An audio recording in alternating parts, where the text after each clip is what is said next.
Welcome, everybody. My name is Jason. I'm on staff here at C3. Good to see you.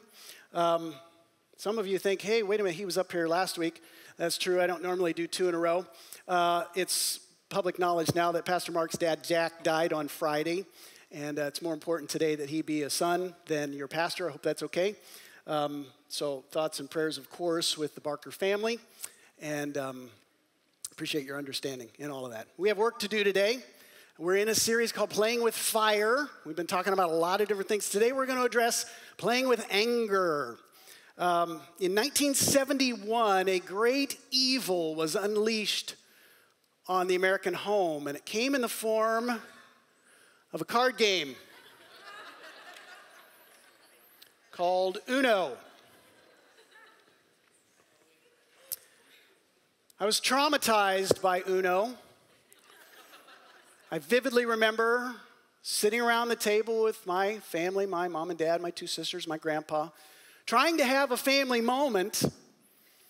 I was seated next to my mother, my dear, saintly, godly mother, faithful wife, provider, great cook, who exchanged her halo for devil horns. And I don't know if she had a tough labor with me or something, but she took her 7 cards and began to unleash a fury I did not know was possible on me specifically. And I remember sitting there, you start with 7 cards, right? Start with, and she, in her sweetest, most angelic, just nice, I'd never heard my mother raise her voice, and this was no different. Sat there and just one by one was like, oh no, draw 4. Oh no, skip you. Oh no, draw 2 more. Oh no, reverse.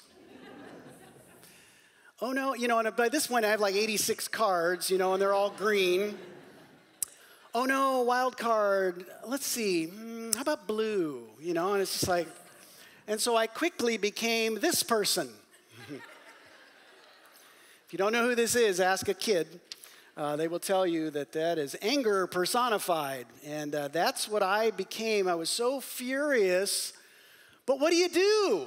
Right? This is the woman who cooks your food and knows where you sleep. And so you just kind of tuck that away. Mother, I have forgiven you. I just want you to know that. And your chicken is still delicious. We all have an experience of anger. Now, that one's pretty, tame. A lot of therapy got me through my feelings about Uno. We have all felt angry, and it's come to us in a lot of different flavors. I do not pretend in a room this size, some of you, your first impression of anger was in the form of a closed fist, or being shaken, or screamed at, or neglected, or, you name it, right?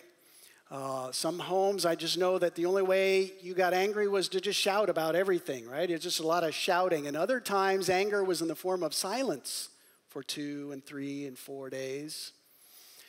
So we have an experience of that, and it's different probably for everybody in here. And then at some point, when you step out on your own, then you get to decide what it's going to look like for you. And sometimes all you have to work off of is the script you were handed. And there might have been a lot of holes in that script. And so it's not just like, well, do this and do this and do this, because it really does, it's an emotion that we feel. And some of us have been told, well, this is what you do when you feel angry. And some of us have been told, well, this is what you don't do. And a lot of times, good-hearted, God-fearing Christian people have been told, well, you can't feel angry, or you can't show it. You have to be nice and polite all the time and put on a happy face, even if you're seething inside. And I'm here to tell you that's misinformation. Not because I say so, but because, as we're going to see today, God's word says so. Some of us, speaking of God, we can't blame our anger on any person. It's some set of circumstances that comes our way. And so we just take it right up the ladder to God himself and say, well, now you're the reason for this, and so I'm angry with you. And that's a hard one, too, because, again, you can't, we got to treat God with kid gloves. He might break, But we feel this way, or we've been told this, and so it really can be confusing about what to do with it because we get angry, right? Because we're human. It happens to us. So the question is not, are you supposed to feel it or not? It's what do you do with the feeling? Okay, and if we're talking about playing with fire, the suggestion is that maybe there's some things that if you don't do the right things with it are going to not only burn you, but they're going to burn other people. Okay, so we want to take it serious like that. If I was going to sum it up today, God's big idea from the scriptures we're going to look at is this. What you do with what you feel determines whether you hurt or whether you heal.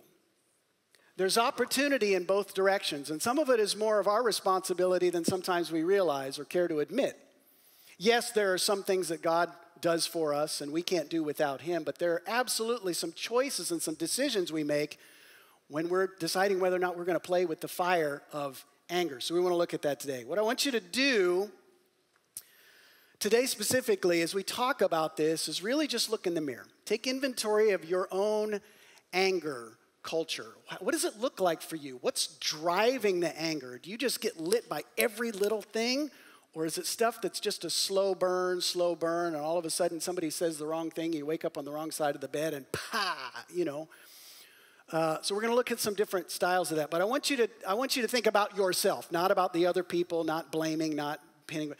Let's really think about how you handle this. But we want to do so in light of God's word, okay? Not just come up with some good ideas that, will keep you out of jail. Well, that may be part of the thing too. Because behind a lot of people's anger or the expression of usually is a lot of hurt. A wound that needs to be dealt with. And with God's help, healed. Because if we can get you healed, then that healing can begin to extend to other people. There's room for it.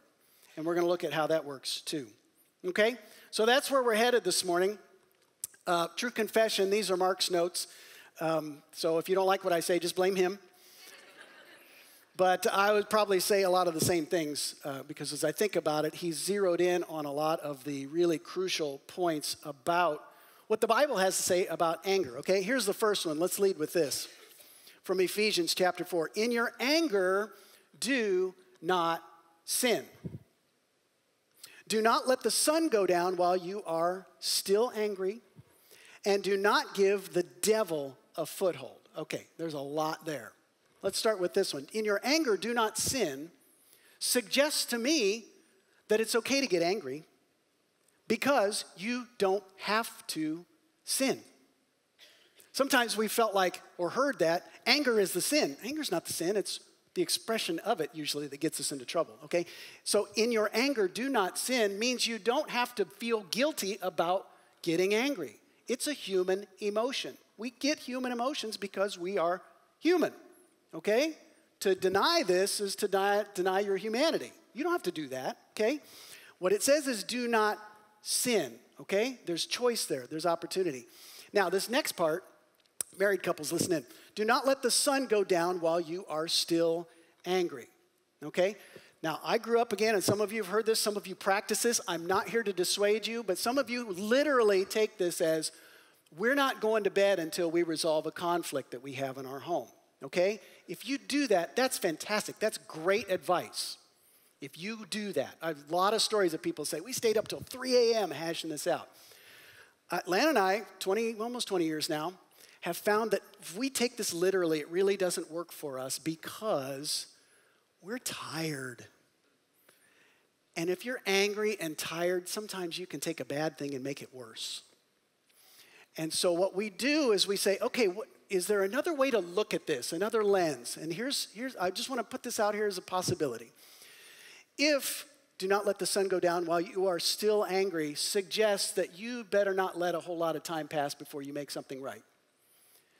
What we find is that if we can get a good night's sleep and wake up the next morning, have a cup of something, we can resolve whatever was making us angry the night before. Now, we may not sleep great, there's that. But again, by the time we wake up the next morning, we recognize that this isn't going to go away by itself, okay? I just want to put that out there. Again, if you want to go word by word on this, great. I'm just saying that in terms of function, the intent is still the same. Do not allow this stuff to fester in your life because if it does, you're going to give the devil a foothold, okay? Don't minimize the opportunity that the devil has to gain access into your life at a really vulnerable moment when your emotions are running hot, your temperature gauge is to whisper something in your ear that's going to do damage. Okay? And some of you know this good and well because that's where the burn marks have been in your story. So when does anger become sin? At what point is that? Well, here's the answer to that. When it becomes an emotional response to hurt. Pastor Mark says it all the time. I've listened to it for years and years. Hurt people hurt people. We experience these hurts. Somebody makes us mad, and so we take that hurt, that's what it is, hurts our pride, hurts our sense of self-worth, whatever. And that anger rises up, but we have a choice as to how we respond. And so the emotional response to a hurt oftentimes leads to hurting others. Well, then you're just creating a pattern. You're creating a cycle. And in some cases, you're leaving a legacy that really is impressed upon people. So it's a pretty serious deal. And that's where the wheels start to come off. That's when it becomes sin. Now, sin is in God will never forgive you, you're, highway to hell kind of stuff. No, but it is sin. Sin is sin. Do not say, well, I just, I couldn't help myself, or I had one too many, or what. No, don't do that, okay? It's serious. That's why you don't let time go before you make things right, okay? It really is that big a deal. And all I have to do is to look back at one of the very first stories in the Bible to remember how quickly bad things can become worse, okay? Story in Genesis. Adam and Eve, and pretty close after that was Cain and Abel, right? Family tree didn't have very many twigs at that point. It's Adam and Eve, Cain and Abel. And there's a story very early on where Cain and Abel are asked to bring an offering before the Lord. And Abel's offering was pleasing to God. God accepted that offering. God did not accept Cain's offering. Now, that's a little troubling because if you read it, it's like, well, why didn't he like the one and not the other? Okay, I'm going to get past that for just a second because it doesn't have as much to do with that as it does with how God and Cain had an opportunity to do some things with the anger that Cain was stirring up. The Lord said to Cain, why are you so angry? Okay, Cain, he was pouting. Okay, well, God doesn't like me.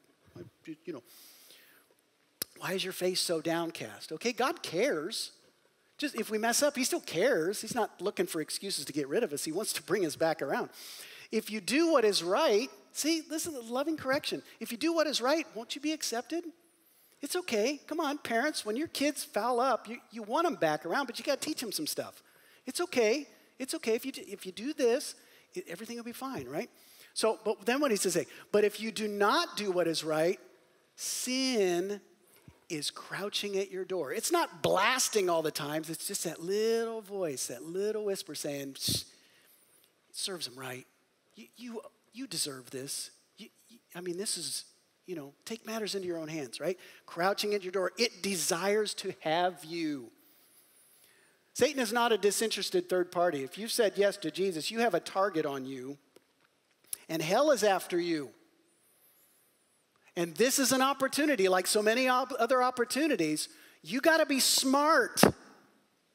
Think about this stuff and realize what's at stake with every situation, with every decision, with every moment. You have an opportunity either to get closer to God and to find out what his protection looks like, or you can run off on your own and roll the dice and see what happens. It desires to have you, but you must do what? Master it. Which suggests to me that it can be mastered. Okay, again, with God's help, but we can make decisions. It takes practice, okay? Mastery does not come overnight. Malcolm Gladwell, I read a book of his a couple years ago. He was kind of talking about some of these outliers in our society. And yes, some luck involved, but the mastery took 10,000 hours to accumulate enough practice, enough proficiency, making mistakes, and all, to become a master at something, okay? Do you got your 10,000 hours in? I guarantee you've probably had 10,000 anger moments in your life. So there's opportunity there to build mastery. It does not happen overnight. It takes practice. It takes more than just a willingness. It takes a partnership with your Creator, who wants you to get it right. He does, without saying, oh, not okay to be angry. There's definitely some things to get angry about. We're going to look at that here in just a little bit. But how do we, we got to learn to master it. And part of the place to start with learning to master anger is kind of figuring out which camp you fall into. There's two wrong categories of expressing this anger. The first one is spewers. You know who the spewers are? Well, the spewers are the ones who express it, right? And express is being nice. They're the ones who post their outrage in all caps multiple times and very passive aggressively a lot of times, or those memes that you're just like, do I want to keep this friend or not? They're just going to say what they want to say, and if they're upset, boy, they're just going to let everybody know about it, regardless of the damage, regardless of the whatever. They may be as right as rain, but at what cost? At what cost? So there is some wisdom in all of this to say, okay, well, it's not think it, say it, and sometimes bypassing the think and just saying it and thinking about it later. There's wisdom that gets us beyond this. Look at what it says in Proverbs about a kind of person who just has no filter. A what? Fool gives full vent to his anger. Now, I'm not calling you a fool, Bible does. Sorry. And I've been a fool too, okay? No, this is not top down. A fool gives full vent to his anger. Doesn't care who it harms, who it hurts, whatever. But a wise man does what? Keeps himself under control. Did you know one of the fruit of the Spirit is self-control?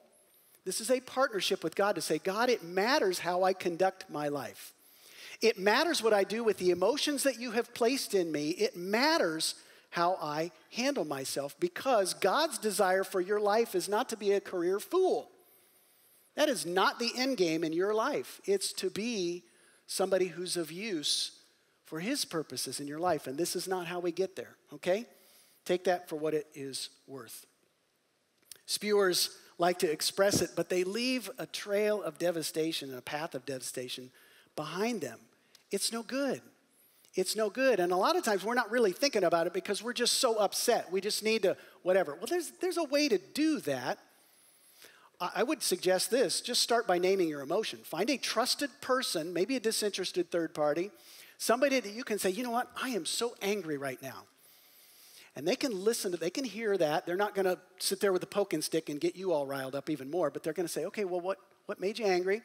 You can unpack that in a godly way without sinning. You can talk about what you're feeling. You can talk about it, okay? And that person, if they're smart, if they understand this, will listen and be able to say, boy, you sound really angry.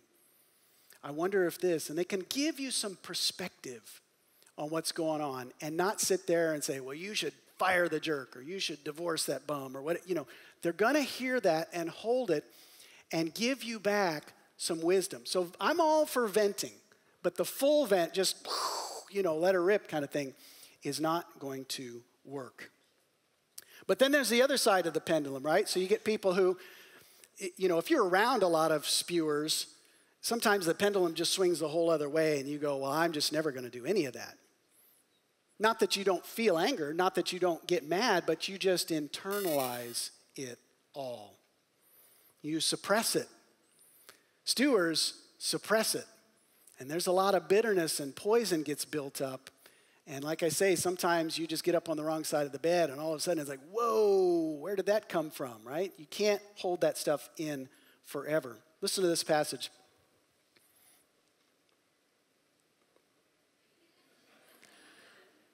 When I kept silent, my bones wasted away through my groaning all day long. Oh, doesn't that sound fun? To just sit there and stew and stew and stew and to keep rewinding the tape and playing the offense over and over and over again, right? And you get kind of the Arnold Schwarzenegger voice going as you're plotting your revenge or that thing you're going to say that's going to show them or put them in their place, and you just turn and you turn and you turn, and then you see that person again. Oh, here it comes. And then you freeze and you don't say anything because you're chicken. And then you go away and you think about how you're going to get them the next time. What does that do for you? It doesn't affect the other person at all. They didn't even know half the time what's going on. It's what's happening in you. Nothing good. God's not in that. You're just stewing and stewing and stewing. A stewer's anger eats you alive from the inside out. It will poison your own soul. Okay? Does this sound like a good plan? No. No, we want to do some things different. So what are we going to do? If spewing isn't right, and stewing, that's extreme the other way, is there a middle ground? Yes, there is, okay? What we're going to do with anger, with God's help, is we're going to put it out. Okay? We're going to put it out. Not pretend that we're not angry. Okay? To deny that we feel angry about things is to deny our humanity, and we don't have to go to that extreme, but we're not going to sit and let it play out and let it play out and just keep talking or just keep not talking and hope that things are going to get better. We are going to take action. God is inviting us to take action on this with his help, with his spirit, with his guidance to begin to patch things up, to mitigate the anger, to minimize the damage that we're doing to other people or to ourselves. Here's the wisdom from Proverbs. Just real simple stuff, right? But it's so easy to take the bait. You know how this works in your life. Starting a quarrel is like breaching a dam. Uh-oh. You imagine if that happened around here? So drop the matter. What? But they really hurt me. You don't understand. I mean, I was wrong. Drop the matter. Doesn't mean it wasn't wrong. It doesn't mean the person was right, okay? You can feel angry about things, but what's it worth? What is at stake to be right or to feel wronged for so long? Drop the matter before a dispute breaks out, okay? The wisdom says is this is not going to get you where you want to go. Now, some people feed on conflict. You know these people? They just love to stir and stir and stir and stir, okay? You got to be smart. You got to be smart because if you take the bait, guess what? They've already won. They really have, okay? Use God's wisdom to say, you know what? I see this. I see what's going on here. And I understand that if I play along, I'm going to get burned. And chances are I'm going to burn somebody else. And I don't want to do that, okay?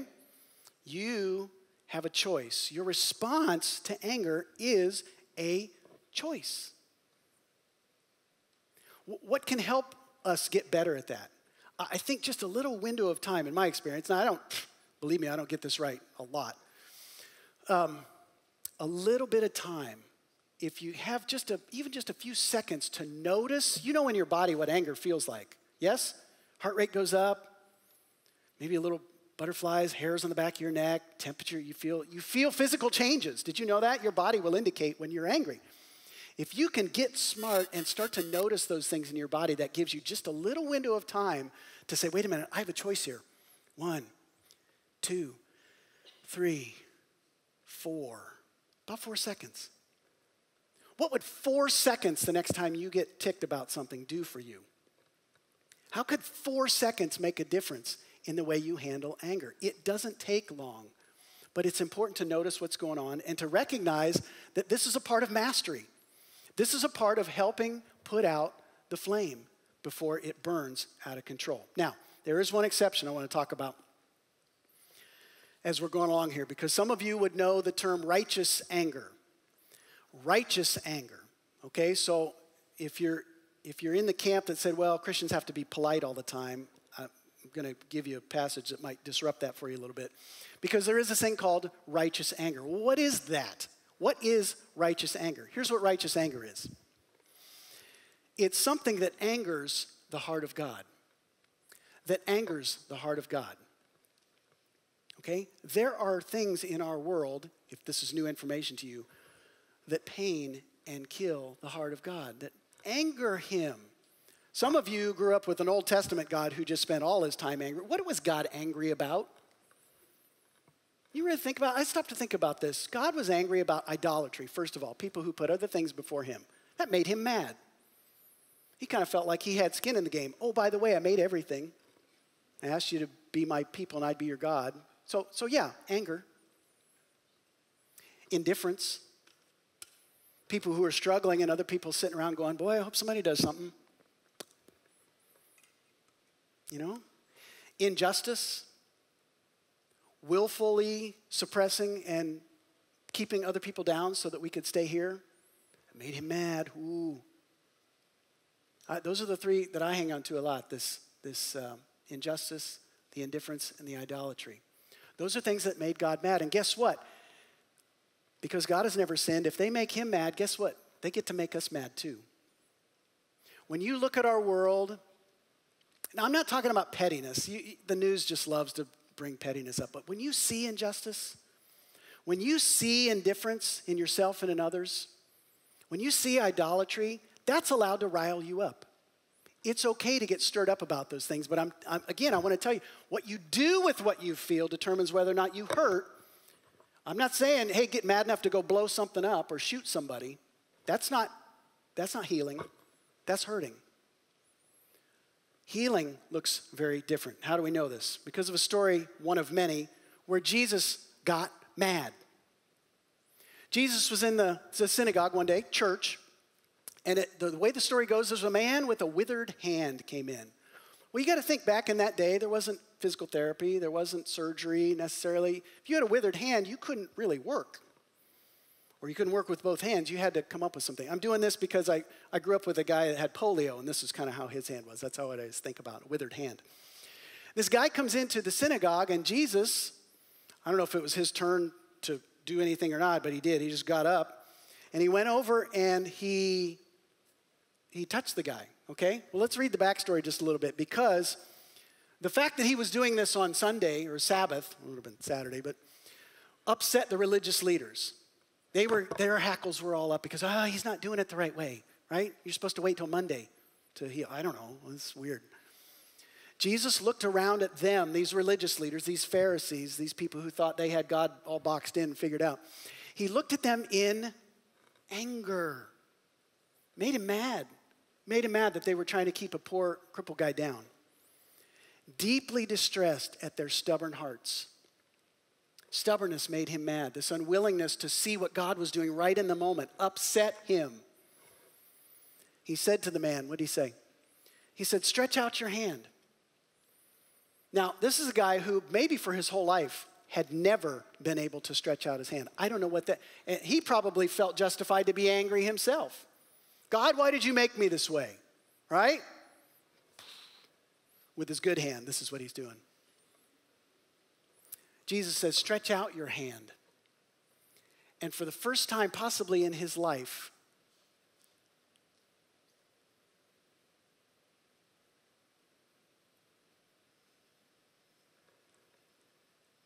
and I bet it was just about that quiet that morning too, as he stretched out his hand and was healed. Jesus used the anger of the moment not to lay waste to a bunch of people and miss an opportunity to heal. He healed that guy, not just physically, but do you think something happened in that guy's spirit when he was touched in that way?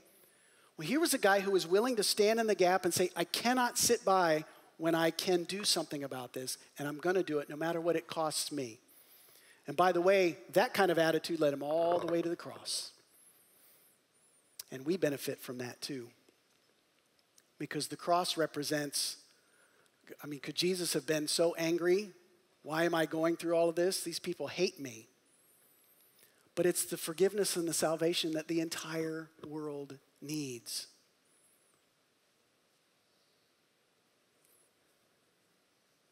Righteous anger. So if God gets angry, we get to get angry. Well, what are we going to do with it?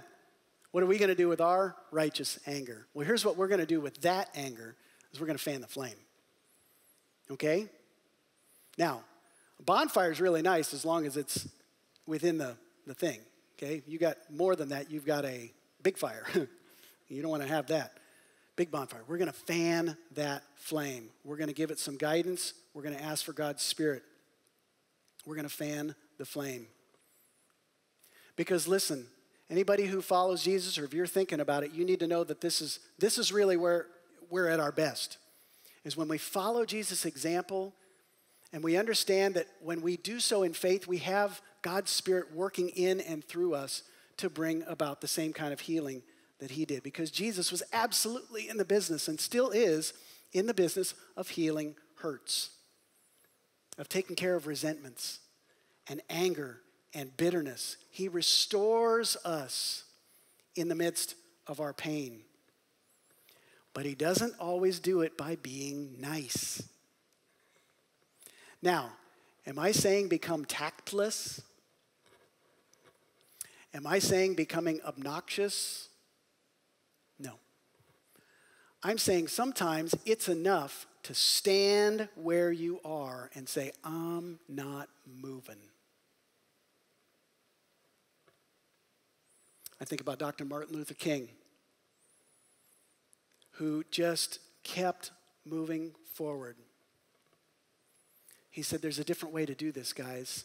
I cannot be angry. Angry is only going to lead to hatred, and hatred leads to the dark side. Oh, wait, that's Yoda. Hatred is like trying to put out dark with dark. Only light's going to take care of the dark. And he chose light. We can choose light. Well, let's think about this. I want to make this parking lot practical because I know that we're going to leave here, and some of you are going to get angry again before we leave because somebody's going to cut you off in the parking lot, or Baskin Robbins isn't open yet. I know how some of you are. You skip lunch altogether and go right for the ice cream. As you've been looking in the mirror, what needs to change? We can all grow. We can all learn. We make mistakes. I get it. What's going to change for you? Which direction? Do you have some hurts that need healed? Is that really what's going on? You just never thought about it that way?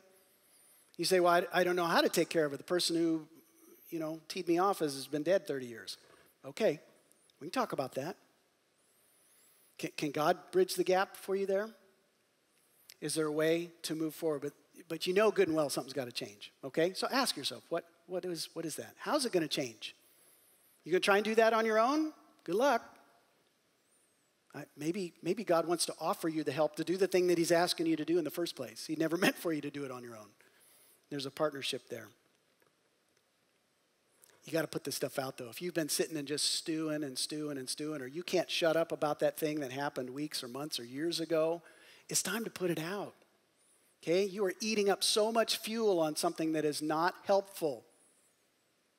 See it for what it is and recognize that there's a better path. If you need healed or you need to confess something, you say, God, I'm so sorry.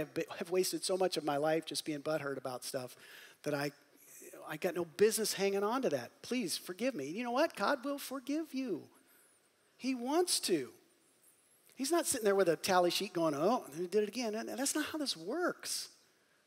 Clean slate from this day forward, a way to do it better. If you're a spewer, you need to hold that in check. You need to really recognize that for what it is and recognize that you're not just getting things off your chest, you're putting it on somebody else and lighting a match. You're setting off fires everywhere. Quit the spiritual arson. Stop it. And if you're stewing, it doesn't make you a better person, okay? Just because you didn't say it doesn't, no, that bitterness will end your life, okay? And it doesn't help. How does your anger reflect God's heart? Are those things lined up in your life, or are they like this? Okay? How are you investing the anger, the wrong in our world? How are you taking how that upsets you and moving that in right directions? Our community, every community for that matter, needs people. We need you to get fired up for right reasons. And stop wasting your time spewing and stewing, but rather mastering your anger so that you can stand up for peace, that you can call out injustice, you can protect vulnerable people, you can preach the gospel, you can minister to the poor, you can serve and give sacrificially, not saying, well, these ungrateful people. No. You can do that sacrificially. You can speak the truth in love. You can do these things. And ultimately, what you're doing is demonstrating Christ's true passion for those who need his hope and healing the most. And that, my friends, is a fire worth spreading. Would you pray with me?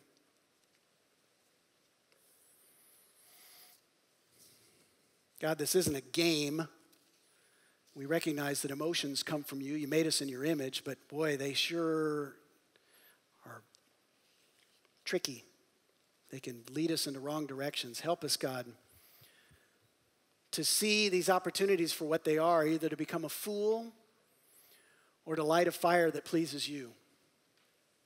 God, we need your help all along the way. If there's one person in here who's been wrestling with all this stuff and they're just not sure what to do, but they're not reaching out to you first, God, I would pray that that gap would close first and they would understand that Jesus, what you came to do through your gift of salvation, cleans the slate. It begins to make us new. It sets us on a better path with your presence. We need that, God, and we trust in you. We thank you for the work that you do around here as we get on board with that, how you want to use this church community to accomplish your purposes when we get fired up for the right reasons. Thank you for your faithfulness to do what you say you're going to do and to be who you say you are.